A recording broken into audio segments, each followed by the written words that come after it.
현대전에서 스텔스기는 전쟁의 판도를 뒤집는 전략 무기로 군림하고 있으며 군사 강국들이 밀집한 아시아에서 스텔스기를 보유한 국가는 한국을 포함해 4개국에 불과합니다. 그런데 최근 중국에선 자국의 제22 아시아 최강의 스텔스기라고 언급하며 한국 공군은 40대에 불과한 F-35를 제외하면 48시간 안에 전멸시킬 수 있다고 강조했는데요. 현재 중국은 아시아 최강의 군사 강국이지만 동시에 사방이 만만치 않은 적국으로 둘러싸였습니다.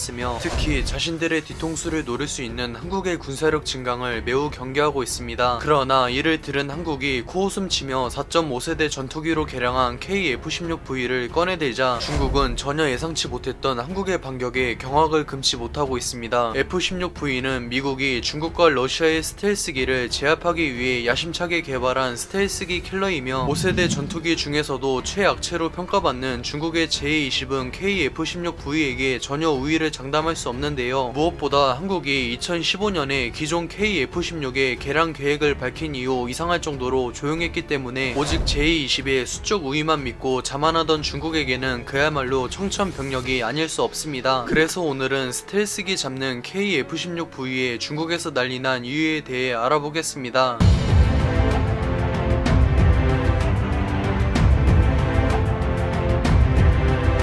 현재 한국 공군은 아시아에서 중국과 인도 다음가며 일본 공자대와 대등한 막강한 전력을 보유했는데 그런 한국 공군의 주력이자 지난 40년간 대한민국의 푸른 영공을 수호했던 전투기가 바로 KF-16입니다. 1983년 당시 한국은 F4를 대신할 공군의 주력 전투기 120대를 도입하는 KFP 사업을 추진했는데 당시 최종 후보까지 살아남았던 전투기가 바로 록히드 마틴의 F-16과 보잉의 최신 전투기 F-18이었습니다. 한국은 공대공 능력에서 F-16 블록 32보다 우위에 있었던 F-18을 도입하기로 결정했지만 개발사인 보잉에서 갑자기 F-18의 가격을 무려 대당 50%씩 인상하면서 한국은 KFP 사업을 중지했는데요. 그러자 이를 놓치지 않은 록히드 마틴은 성능에서 F-18과 대등하지만 가격은 훨씬 저렴한 F-16 블록 51을 다시 제안했으며 한국은 무려 미국을 포함한 수많은 F-16 도입국 중 세계 최초로 암람 공대공 미사일을 탑재할 수 있었습니다. 무엇보다 한국은 KF-16의 라이센스 생산 그것도 부품까지 국내 기업이 제작해 조립한다는 파격적인 혜택을 누렸으며 여기서 축적한 기술력과 노하우는 30년 뒤 카이에서 한국형 전투기인 KF-X를 개발하는 원동력이 되었습니다. 이후 2000년대에 이르러서 중국이 자국산 스텔스기인 J-20을 개발해 동아시아의 안보를 위협하자 한국 공군은 이에 맞서 F-35 다수를 도입하면서 중국 공군을 확실하게 제압할 수 있는 전략을 생각했습니다. 2010년대 이후 미국과 유럽에선 중국과 러시아의 스텔스기에 맞설 4.5세대 전투기들을 개발하면서 한국도 2015년에 자국 공군의 주력인 KF-16 130대를 4.5세대 사양인 F-16V로 개량한다는 계획을 발표했는데요. 그런데 KF-16의 개량을 담당했던 BA가 추가 예산을 요구했다고 알려진 이후 약 6년 동안 아무런 소식이 없었기 때문에 KF-16의 개량이 실패했다고 판단한 중국은 공군을 동원해 독도를 포함한 한국 영토에 군사 도발을 자행해 왔습니다. 그런데 6년이 지난 2021년 4월 한국 공군은 국산 전투기인 KF-21의 출고식을 치르면서 현재 KF-16V의 개량을 진행하고 있으며 이미 20대의 개량이 완료됐다고 밝히면서 중국은 경악을 금치 못하고 있습니다. KF-16V는 공대공 전투의 핵심인 전자장비에서 무려 F-35와 동급인 APG-83A4 레이더를 탑재했기 때문에 기술력에서 미국과 러시아보다 한 수 아래로 평가받는 중국의 J-25로는 더 이상 우위를 장담할 수 없습니다. 무엇보다 KF-16V는 4.5세대에서도 탑재한 전투기가 몇 안되는 IR-ST를 탑재했기 때문에 그동안 중국이 내세웠던 J-20의 스텔스 능력이 완전히 무용지물이 되었는데요. 현재 스텔스기의 격추가 매우 어려운 이유는 적 레이더가 처음에 탐지하는 것은 가능하지만 발각당한 스텔스기에서 방해 전파를 내뿜어 지속적인 추적이 불가능하기 때문입니다. 그러나 KF-16V의 IR-ST는 레이더가 아닌 적외선 추적 장치로 적 스텔스기의 열기를 탐지하기 때문에 레이더보다 훨씬 정확하고 확실하게 탐지 및 추적이 가능하며 적 스텔스기로서는 발각당했다는 사실조차 알 수 없는데요. 설상가상으로 중국의 J-20은 미국의 F-22, F-35나 러시아의 수호의 57을 압도하는 엄청난 거구인지라 한국 영공에 진입하는 순간 KF-16V에게 무조건 탐지되기 때문에 스텔스 능력을 활용한 작전은 꿈도 꿀 수 없습니다. 최근 중국은 자신들의 주적인 대만이 66대의 한국에 F-16V를 도입하자 동아시아의 평화를 위협하는 짓이라고 비난했지만 실상은 그동안 제-20을 내세웠던 중국 공군으로서는 자국의 스텔스기가 무용지물이 되는 것을 두려워하기 때문입니다. 애초에 중국은 기술력의 한계로 자국의 제-20이 타국의 스텔스기보다 성능이 훨씬 빈약하다는 것을 알고 있기 때문에 4세대 전투기는 기습으로 우위를 점하며 스텔스기를 상대로는 압도적인 물량으로 밀어붙인다는 전략을 내세우고 있는데요. 그나마 작전 반경과 채공 시간에서 F-16의 태생적 한계 때문에 중국의 물량 공세를 감당할 수 없는 대만과는 달리 한국 공군은 현존 최강의 공중 급유기인 시그너스 4대를 도입해 이를 완전히 상쇄했으며 2대를 추가 도입할 예정입니다. 그동안 중국 공군은 오직 40대에 불과한 한국의 F-35만을 경계하며 자신들의 절대적인 승리를 장담하고 있던 상황에서 마침내 한국이 KF-16V를 보유하게 되면서 F-35와 대등한 전력으로 자리 잡았으니 중국으로서는 절망할 수밖에 없는데요. 심지어 한국은 이에 만족하지 않고 2000년대에 아시아 최강의 전투기였던 F-15K를 2024년부터 현재 미 공군도 운용하는 최강의 4.5세대 전투기이며 스텔스기 킬러의 끝판왕인 F-15EX로 개량할 예정입니다. 중국은 자국의 제-20을 아시아 최강의 스텔스기라고 선전하며 한반도를 위협하고 있지만 한국도 물러서지 않고 F-35의 도입은 물론 KF-16과 F-15K를 개량하면서 당당하게 맞서고 있는데요. 중국이 아시아를 집어삼키기 위해 동아시아의 심장인 한국을 넘보고 있는 상황에서 KF-16V는 주변국으로부터 대한민국을 수호하는 자유의 투사가 될 것이라 믿어 의심치 않습니다. 시청해주셔서 감사합니다. 즐거운 저녁 보내세요.